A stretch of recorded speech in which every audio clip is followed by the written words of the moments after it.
What up, Ho Biscuits? It's your girl Skitten, back at it again. First and foremost, I hope you guys are doing well. I hope you guys are staying safe and sanitized. I have been making a concentrated effort to not click my nails when I'm like talking and stuff. And in doing that concentrated effort, I realized that I do it quite a lot. Like I do it a lot. And so for those of you for whom that was like irritating or distressing, or I am so sorry. I did not realize like how often, I did not realize how often I was doing it. If you hear that sound, it's my husband coming home and opening the garage door. So don't worry, nothing nefarious going on down there. Oh my God, how many times can you open and close one garage door, sir? He probably rang the doorbell and expected me to answer, but he should know better. I'm with my Ho Biscuits. Anyway, yeah, very sorry for how often I was clickety-clacketing. It's just something I find very like comforting. The clicking does not bother me at all. When I hear other people click, it doesn't bother me at all. Stop. Also, how can you not like that sound? Like, isn't that just so satisfying for you? Anyway, I'm working on it. Okay, it's a habit that I'm going to try to break. I refuse to say it's a bad habit because I don't think it's a bad habit, but I can see how it could alienate some of you. So just know I'm putting in the effort because I'm trying, cause I love you. The actual line is Crying and it's by Lizzo, but you guys get the idea. Anywhoozins, today we are here to watch some overly sarcastic productions. This is Fables and Folktales Tokoyo? Is it Tokyo or Tokoyo? Is that a typo or is it supposed to be like that? Anyway, Tokoyo and the Sea Monster, since it's Fables and Folktales, you know is ya girl Red, my favorite, the woman whom I aspire to be when I grow up and also continue my studies. So I'm pretty excited to see what this video has in store for us. Without further ado, let's go ahead and get started.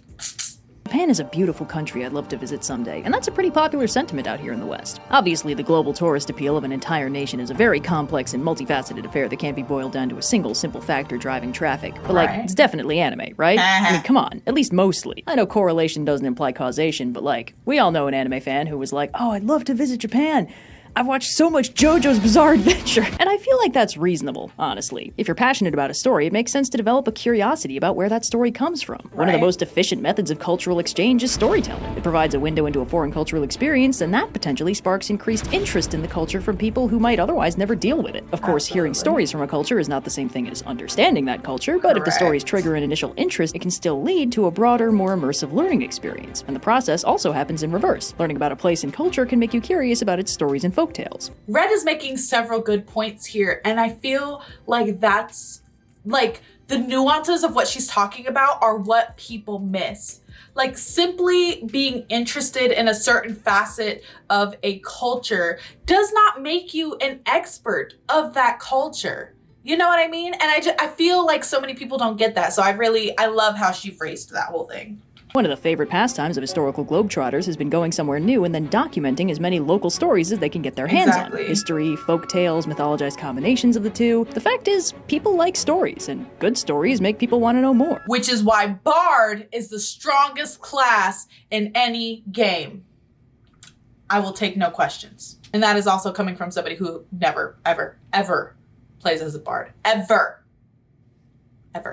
Back at the turn of the 1900s, British dude Richard Gordon Smith, English gentleman who left his wife of 18 years to tour the East, which means he would probably be really impressed with modern advancements in body pillow technology. demonstrated my point handily by spending most of his later life traveling as far east as he could manage, which, considering the alternative was living in England, makes a lot of sense. He ended up settling in Japan for a good chunk of his later years, but along the way he kept extensive journals of his travels and later collected some of the stories he'd heard into an anthology of folktales called Ancient Tales and Folklore of Japan, which is where we find the story we'll be talking about today. Unfortunately, this is the only place we can find this specific story, and while it seems pretty unlikely that Smith fully made it up, it isn't specifically corroborated anywhere else I can find. So, with the understanding that a British tourist isn't going to have the most most accurate and culturally nuanced understanding of this tale, let's get into it. I'm bracing myself.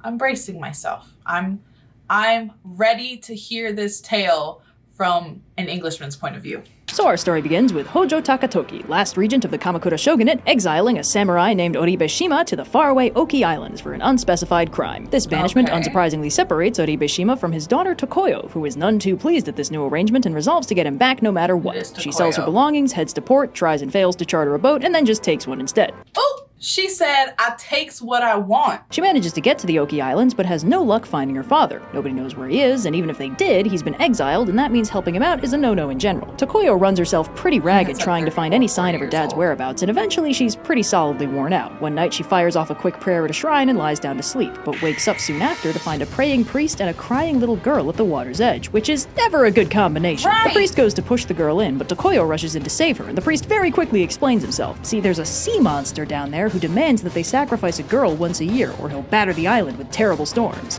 Ain't that how